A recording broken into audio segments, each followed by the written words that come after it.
Hello and welcome to today's session.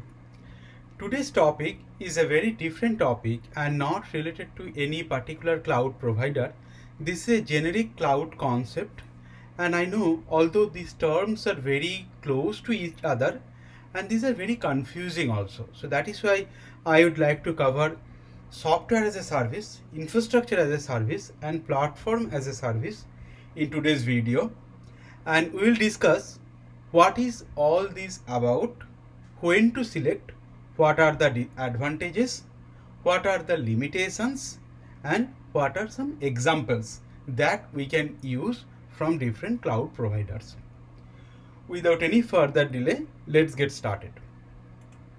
So first, we will see infrastructure hosting option, and we'll start with infrastructure components. That means what are the must have components you need to host any infrastructure. First, we start with hardware. That means we all know if you want to set up any data center or if you want to set up any infrastructure, you have to purchase hardwares. Then storage. Obviously, when you will host any application, you have to persist all the application data. For that, you need storage. Also, you want to install some softwares, right?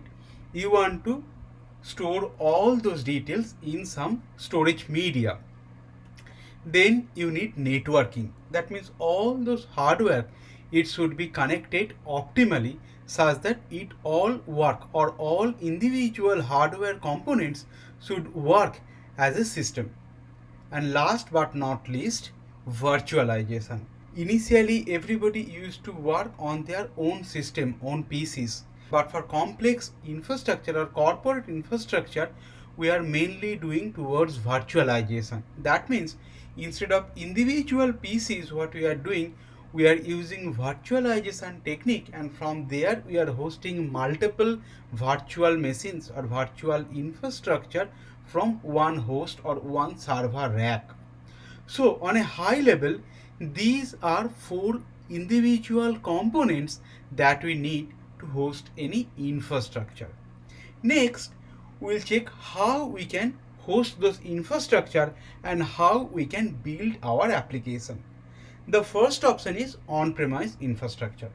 Now, on-premise infrastructure, we can rent any data center, and inside the data center we can build our topologies.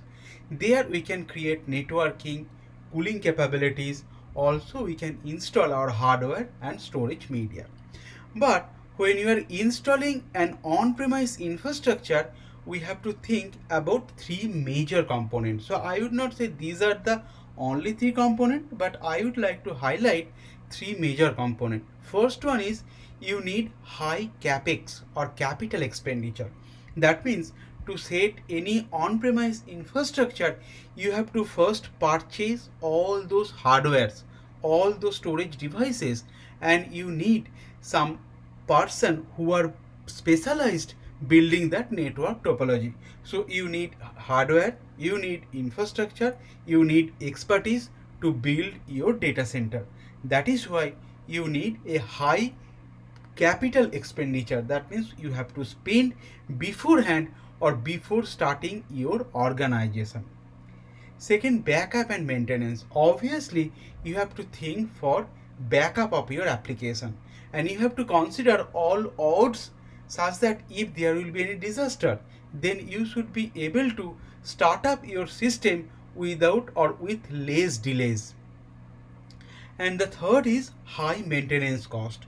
Let's say today if you purchase any hardware or any infrastructure, it's not like that it's a one time cost.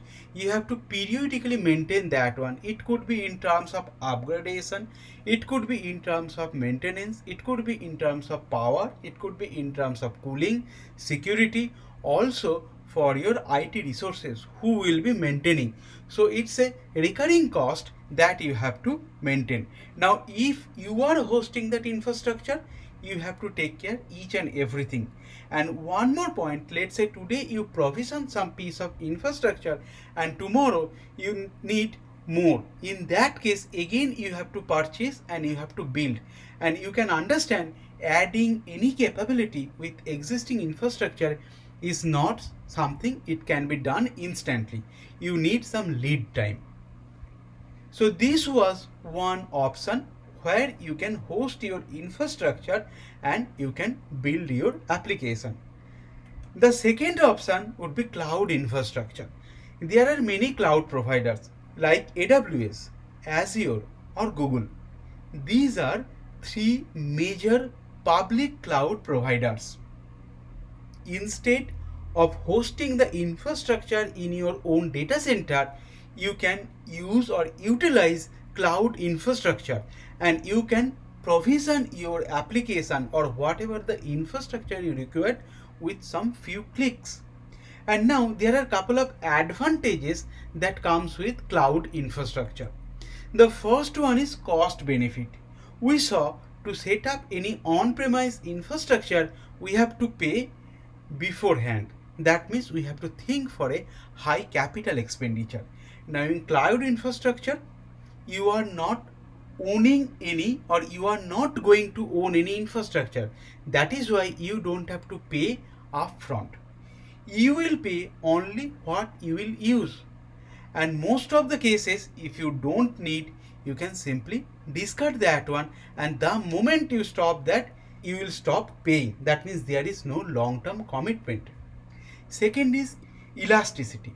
Let's say for a particular time your application got huge amount of load, and other part of the day your application has normal load. Now in on-premise infrastructure, if you purchase any infrastructure when the application load is low, your costly infrastructure will sit idle. On the other hand, in cloud, you can provision as little to as much as you want with some few clicks. That means you don't have to guess your capacity. Your infrastructure will grow or shrink based on your application load. And third is go global in minute. With cloud infrastructure, if you want to expand to new geography or if you want to deploy globally, you will be able to do with some few clicks in minutes. Compared to if I'll go to on-premise infrastructure, and if you want to expand to a new geography, you can understand first you have to found a infrastructure space or you have to rent some data center. Again, you have to purchase the hardware. It will come with all those headaches. In cloud infrastructure, you can manage everything with some few clicks. That means with cloud, your infrastructure will be delivered to you over internet with some few clicks on demand basis. When you need, use it and you will pay whatever you are using. We understood how we can host our infrastructure. We have multiple options. We saw there are infrastructure components. Now, on top of that, there are other components you should consider while building any application. And let's see what are those. So we saw hardware, storage, network, and virtualization. These are the basic components that you need. On top of that, you need operating systems. So all your infrastructure, to run your infrastructure, you need some operating system. On top of that, you need some middleware. Then you need some runtime. And on top of that runtime, you are going to build your application. So your runtime will hold the application and the data. Now on-premise infrastructure, you are responsible for all these components. It could be infrastructure component, it could be platform component, or it could be your application component. So if I'll see that stack, hardware, storage, networking, virtualization, these are part of your infrastructure. Operating system, middleware, runtime, this is part of your platform. And application data or application and application data, this is part of your application layer. So now we saw if we are going to deploy our application in on-premise, we have to manage or we have to handle each and every component. Now let's compare when you are moving from on-premise and we are selecting any one of the as a service option, how this is going to change or how my workload is going to differ in this case. We will start with infrastructure as service. In infrastructure as service, out of that stack, you are giving that infrastructure component to a third party provider. That means you are not responsible or you are not managing the infrastructure part of your entire application. So now virtualization, networking, storage and hardware, these components will be managed by the service provider and you are not responsible for that one. That means if any physical infrastructure will go down, if it's required any upgradation, power, cooling, everything will be managed and maintained by the service provider. And what is you as a user responsibility? You have to still maintain operating system, middleware, runtime, data and application component. That means you got that infrastructure part. On top of that, you have to build your application, you have to select your platform. Now next offering is platform as a service. In platform as a service, you are giving away the infrastructure and the platform component to service provider and you are only managing the application part of that of the stack. Now if I'll see with the help of the diagram, we have already given that infrastructure component to the service provider. Now on top of that, you are giving the platform component, that means runtime, middleware and operating system also to the service provider, and we are not maintaining, managing these components. We are only concentrating on our application and the application data. And the third point is software as a service. In software as a service, we are not going to manage any one component of this stack. We are giving away entire stack to the service provider and we are consuming the ready-made service. And this is applicable if you don't want to take that overhead or burden to managing the software. That means you will get a ready-made product and you are going to use that product as it is. It could be you can use from your mobile device, you can use from your desktop or from laptop. So if I'll see that entire stack, we have already given infrastructure and platform as part of platform service, and in software as service now we are adding the application component also. Now you can understand in on-premise, we as a user were responsible for managing, maintaining all the components. Compared to software as a service, we are not managing, maintaining any infrastructure. That is why software as a service does not require any installation or any configuration. We are going to use the application or the software as it is. Now in later slides, we will see what are those examples, when to use and what are the advantages, disadvantages. We will start with IaaS or infrastructure as a service.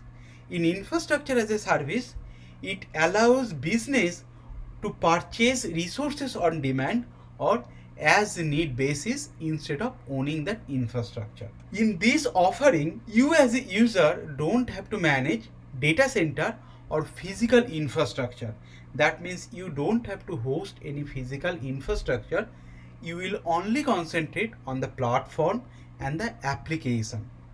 Now in terms of advantages, we can understand that it will give you scalability, elasticity and optimal control over infrastructure. Now if I'll compare with on-premise infrastructure where you are installing, you are doing the network topology, everything, in infrastructure as services or in IaaS, you are getting that as a ready-made and you are building your application or platform on top of that. Again, in on-premise, if you need infrastructure or if your application load will increase or load will decrease, you do not have the provision to increase or decrease the capacity instantly.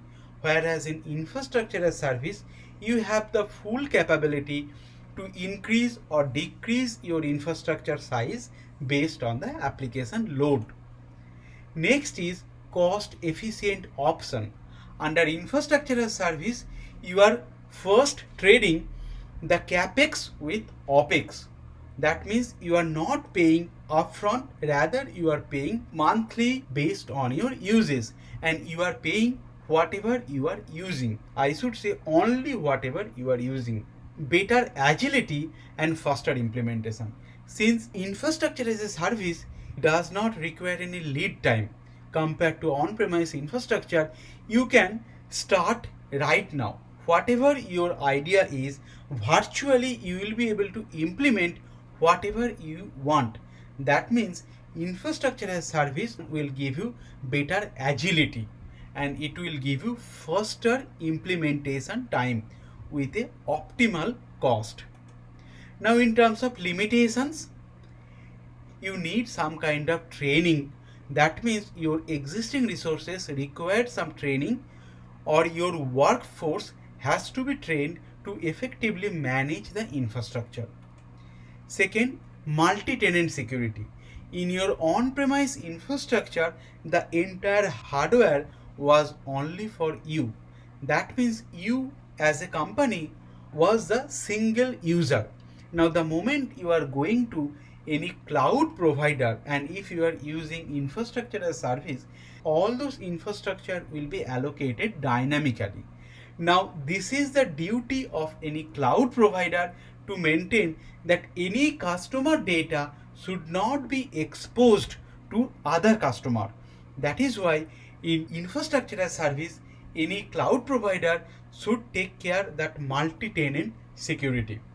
And in all the three major cloud provider, you as a user don't have to think that part. Next is legacy system operation in cloud. Whatever the legacy application you are running in your on-premise infrastructure, you will be able to move that legacy application into cloud. But it may require minor enhancement. Maybe your legacy application, what is working, it may not work as it is. Again, I would say it may not. Most of the cases it may work, but in some cases it may require minor enhancement. That is why I would like to highlight minor enhancement. You may have to upgrade or you may have to do some kind of small enhancement to make it cloud compatible. Now in terms of example, we all know Amazon EC2 is the greatest example of infrastructure as service. Whereas if you'll go to Azure as your virtual machine, and if I'll go to Google Compute Engine, this is infrastructure as service. So instead of hosting your virtual machine in on-premise, if you will select any one of the cloud provider, there you will get the virtual machine and you will be able to enjoy the same features, same operational capability, same variety, same customization option. But most of the cases you might not have access to the physical hardware or physical infrastructure, but you will be able to host your application or manage your application. So these were some examples of infrastructure as a service or IaaS. Now, when you should use infrastructure as a service? Let's say you are a startup company or small company and you want to start right now and you don't have a big capex or capital expenditure, or if you do not have a big cash in hand such that you will be able to rent one data center, or if you will be able to set up your own infrastructure and you want to start right away, then infrastructure as a service is the best option for you.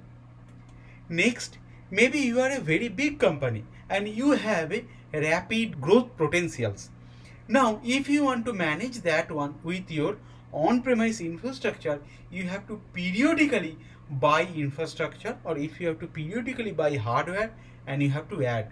Again, we saw that if you want to add any capacity on top of your existing capacity, it requires some lead time. But in infrastructure as service, you will be able to add any capacity instantly with some few clicks. That means both if you are a small company and you want to start right away, or if you are a big company or company with a rapid growth potential, in that case infrastructure as a service is the best option for you. Next is platform as a service. In platform as a service, the provider will provide the platform to you. On top of that, you have to create the software. Now, if I'll compare infrastructure as service versus platform as service, in infrastructure as service, your developer or you as an organization has to concentrate about the platform. Now, in platform as a service, you have the freedom to concentrate on software development without worrying about the operating system updates, or infrastructure. So you as an organization or your developers will only concentrate on the development part. Now in terms of advantage, it would be simple, cost effective, and it will give you on development and deployment of application and software platform. Your developer can customize the app without the headache of maintaining the software. And last but not least, it is easy to run without any extensive system administration knowledge, because here you are not doing anything with the platform or the infrastructure. In terms of limitation, there will be vendor lock-in. If you have taken any platform as a service, and if you have built your application, and tomorrow if you want to switch to a new vendor, sometimes you will face difficulty in terms of migration. It is not smooth or it is not easy. So for platform as a service, and we will see in software as a service, maybe starting is very easy, but it is difficult to go away or difficult to switch. Next, there could be integration challenges with your on-premise infrastructure, or maybe you have a on-premise infrastructure of cloud data storage, and whatever the new application you are building on top of that PaaS offering, you may face some challenges to integrate your on-prem or off-cloud data storage with that application. Again, most of the cases you have some connector to connect, but again you have to do all those research and you have to take care that communication between your on-premise infrastructure and the new app or application you are building on top of that platform as a service offering. Now the third limitation could be customization of legacy app. As we saw in infrastructure as a services, your on-premise legacy application may not work as it is, or it may not be just plug and play. You might need some minor enhancement, or you might need some kind of customization for your legacy application to work in platform as a service. Now what are some examples? If I'll take Amazon or AWS cloud, then AWS Beanstalk, that is the perfect example of platform as a service. For Azure, Azure Function, and if I'll go to Google Cloud, Google App Engine, this is a great example of platform as a service. Now you as a user, when should you select platform as a service over infrastructure as a service? If your goal is to create some cost effective and time saving solution, maybe if you want your developer to only concentrate or focus on application development and you don't want to manage or maintain any platform, in that case platform as a service is the best option for you. Or let's say you are working in an environment where you have multiple developers are working, or maybe you have working in a multiple vendors environment. In that case, if you want to streamline the workflow in such multi-vendor or multi-development environment, platform as a service is a great choice for you. And now the last offering is software as a service. In this offering, the delivery of the application will be over internet, and application will run directly through web browser. You as a user or you as an organization does not require any download or installation of the software. So your provider will host the application and you will use the application without maintaining any infrastructure or platform or building the application. The entire application and the application data will be maintained by the provider. Now, what are the advantages? This is ready to use and no maintenance overhead since you are not managing any component. Again, the entire offering will be managed and hosted by the provider, and user is not responsible for any hardware or software upgrade or security patches. You as a user will only use that application. Now software will be available from any device anytime because the high availability, maintenance, everything will be taken care by the provider. What are the disadvantages? The first is vendor lock-in. As I told in platform as a service, the same applicable here also. It is easy to join but difficult to move out or switch. Now if I'll take a small example, let's say Google Mail or Gmail, it's very easy to open a Gmail account. Let's say you have used Gmail for 8 years and after that you want to switch to a new email provider, maybe to Yahoo, maybe to Outlook.